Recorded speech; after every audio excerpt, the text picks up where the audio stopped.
NEET परीक्षा में धांधली के खिलाफ आज तक लगातार दस्तक दे रहा है। आज एक बार फिर हम लाखों छात्रों के भविष्य से जुड़ी परीक्षा में की जा रही धांधली का पर्दाफाश करने जा रहे हैं। एक तरफ एनटीए के कामकाज पर लगातार सवाल उठाते खुलासे हो रहे हैं, तो वहीं सीबीआई इस मामले में कार्रवाई कर रही है। आज हजारीबाग से सीबीआई ने 2 लोगों को गिरफ्तार किया। वहीं इस परीक्षा में धांधली के तार आज झालावाड़ तक पहुंच गए।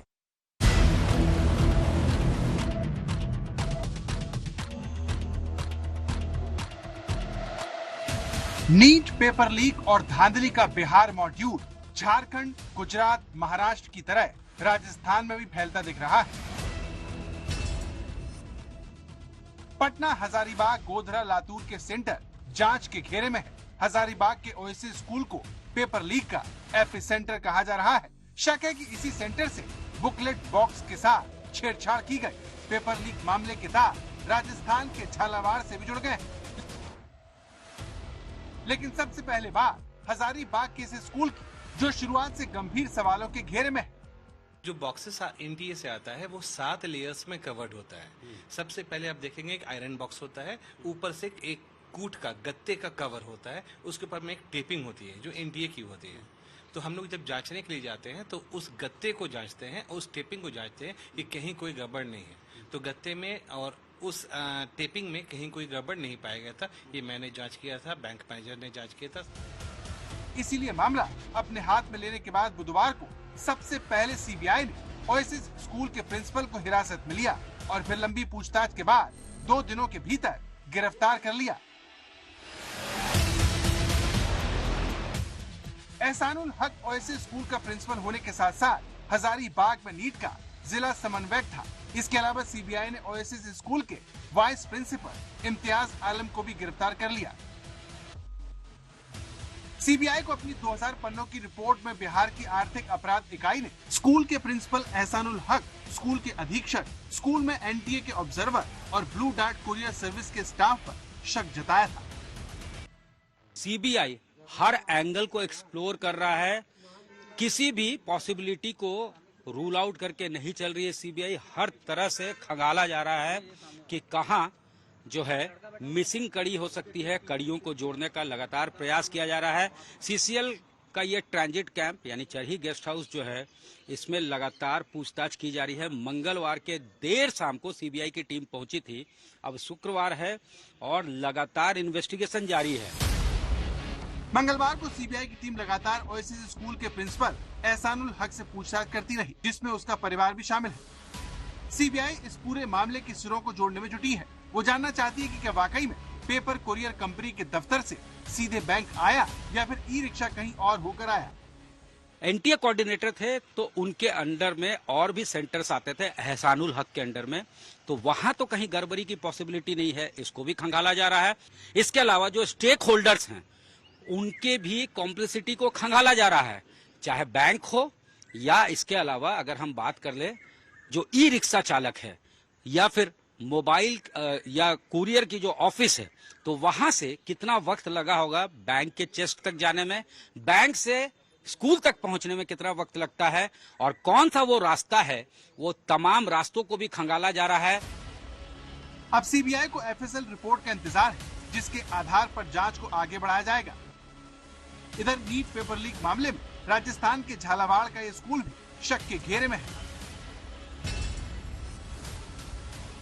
जहां पर दिल्ली मुंबई पुलिस की क्राइम ब्रांच ने गुपचुप कार्रवाई की। क्राइम ब्रांच ने डमी अभ्यर्थी बनकर एग्जाम देने वाले 10 मेडिकल स्टूडेंट्स को हिरासत में लिया, जिसमें कुछ छात्राएं भी शामिल थी। सूत्रों के मुताबिक इन छात्रों ने नीट परीक्षा में डमी के रूप में बैठने के लिए 15-15 लाख रुपए लिए थे।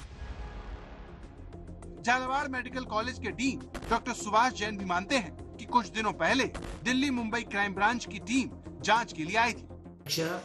4 मई 2024 को हुई थी। उसके बाद दिल्ली पुलिस 8 मई को झालावाड़ मेडिकल कॉलेज में आई और 8 बच्चों के बारे में जानकारी उन्होंने चाहिए, जो संबंधित जानकारी इस कार्यालय द्वारा। सूत्रों के मुताबिक पूछताछ के लिए जिन छात्रों को हिरासत में लिया गया, उसमें से 8 को फिलहाल छोड़ दिया गया है, लेकिन 2 छात्र अब भी हिरासत में हैं। डमी कैंडिडेट बनने वाले छात्र झालावाड़ मेडिकल कॉलेज के साल 2019 से 2022 बैच के हैं, जिन्होंने 15-15 लाख रुपए लेकर किसी और के लिए नीट की परीक्षा दी। नीट पेपर लीक मामले में एक तरफ सीबीआई गिरफ्तारी कर रही है, वहीं रोज रोज नए शहरों में इस धांधली के तार जुड़ते जा रहे हैं। लेकिन इस सब के बावजूद देश अब भी ये नहीं जानता कि इस पूरे मामले का सरगना कौन है। सत्यजीत कुमार, रांची, आज तक। डमी कैंडिडेट का गोरख धंधा चल रहा है तो लातूर मॉडल को लेकर भी बड़ा खुलासा हुआ है। आज तक की पड़ताल में सामने आया है कि नीट परीक्षा देने वाले छात्रों का डेटा लीक हो रहा है। इसके पीछे जानकार एनटीए को दोष देते हैं, जिसकी वजह से लाखों छात्र और उनके परिवार जालसाजों का शिकार हो रहे हैं।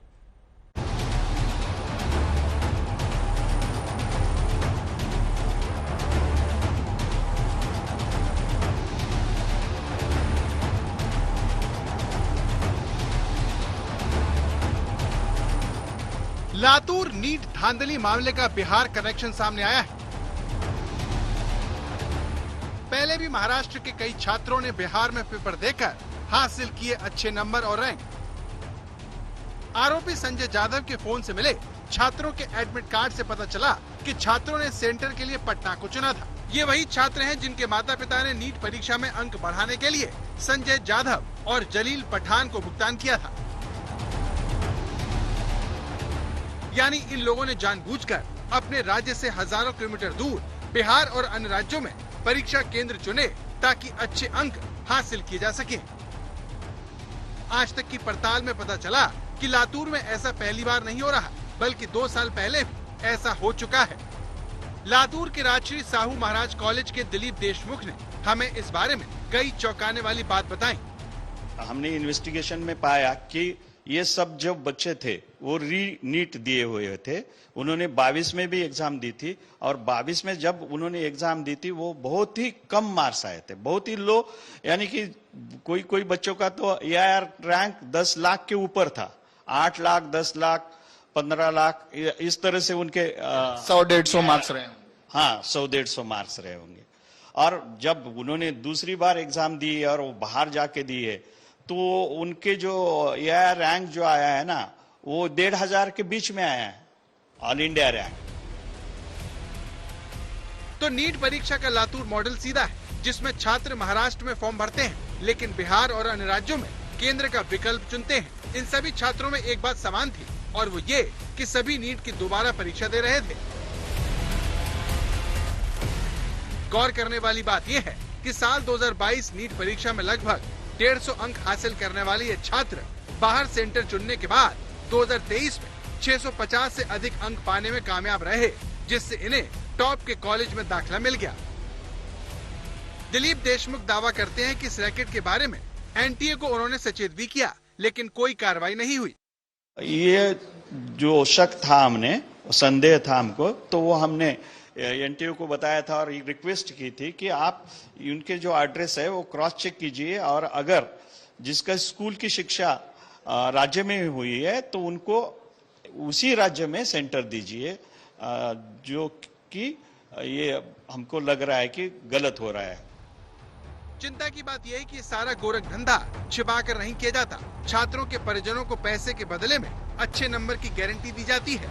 इसी से जुड़ा एक बड़ा दावा बीड़ के एक अभिभावक ने आज तक से बातचीत में किया। एक्चुअली कॉल ये आया था बच्ची के फोन पे कि आप नीट का एग्जाम देने जा रही हैं और हम आपके मार्क्स बढ़ाने के लिए हम काम करेंगे और आपको एक पर्टिकुलर अमाउंट उन्होंने बताई कि इतनी अमाउंट आप अगर देते हैं तो हम 650 से ज़्यादा मार्क्स आपको लाकर देंगे। तो बच्ची जरा परेशान हो गई सुनने के बाद, समझ में नहीं आया उसे कुछ। अब सवाल यह है कि नीट परीक्षार्थियों के परिजनों का नंबर धांधली करने वालों को कहां से मिलता है। इस सवाल का जवाब काउंसलर योगेश्वर गुट्टे देते हैं, जो इसे एनटीए की कमी बताते हैं। पिछले 2 साल से हमें बहुत ऐसे पेरेंट्स मिले जिन्होंने ऑफिस में आके ये चीजें बोली कि सर हमें ऐसे फोन आ रहे हैं जिसमें लोग बोल रहे हैं कि हम आपको बिहार में आप सेंटर लीजिए या किसी और स्टेट में सेंटर लीजिए, और क्या ये होता है, ये पूछने के लिए लोग आ रहे थे। तो हमने उनको साफ ना बोल दिया कि ऐसा होता नहीं है। कुछ लोग ये सब बोल के बस लोगों को स्कैम कर रहे हैं कि वो आपका सेंटर मैनेज कर रहे हैं। ऐसे हमको लग रहा था, पर एक्चुअली में इस साल ऐसा लगा कि, या अगले साल, पिछले साल भी हमने ये देखा कि सेंटर मैनेजमेंट यहाँ पे हो रहा है। इस तरह नीट परीक्षा में धांधली करने वालों का नेटवर्क बहुत गहरा है। अभ्यर्थियों के परिजनों को तरह तरह के ऑफर दिए जाते हैं। कई बार वो धोखेबाजी का शिकार होते हैं, लेकिन शर्मिंदगी की वजह से कुछ नहीं कहते। दिव्येश सिंह, लातूर, आज तक। नीट को लेकर आज संसद में भी खूब हंगामा हुआ। राहुल गांधी ने नीट पर चर्चा की मांग की तो उनका माइक बंद करने के आरोप कांग्रेस पार्टी की तरफ से लगाए गए। लोकसभा स्पीकर ओम बिरला ने इस पर सफाई भी दी, लेकिन संसद में बवाल नहीं थमा। स्टूडेंट्स की रिस्पेक्ट करने के लिए हम नीट पर डिस्कशन करेंगे। वादे के मुताबिक राहुल गांधी ने बतौर नेता प्रतिपक्ष नीट पेपर लीक मुद्दे को संसद में उठाया। एक तरफ मौका तो था संसद में राष्ट्रपति के अभिभाषण पर चर्चा का, लेकिन दोनों सदनों में नीट में धांधली पर हंगामा हो गया।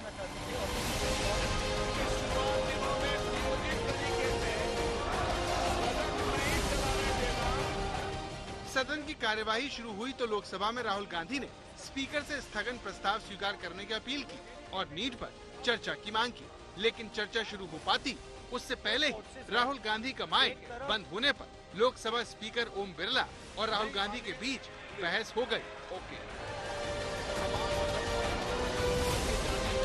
कि आप प्रतिपक्ष के नेता हैं, आप संसदीय मर्यादाओं का पालन करेगा, ऐसी मेरी अपेक्षा आपसे।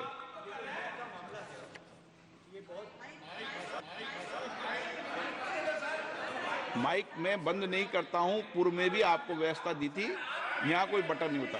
सर माइक तो दे दीजिए। मैं आपको पूर्व में बता चुका हूं कि आप विषय राष्ट्रपति भाषण में रखें, अभी आपका नहीं सर, कोई हम रिकॉर्ड में नहीं जाएगा। माइक दोबारा शुरू होने पर राहुल गांधी ने फिर से नीट पेपर लीक पर बोलना शुरू कर दिया। राहुल ने दोबारा नीट पेपर लीक के मुद्दे पर चर्चा की मांग की।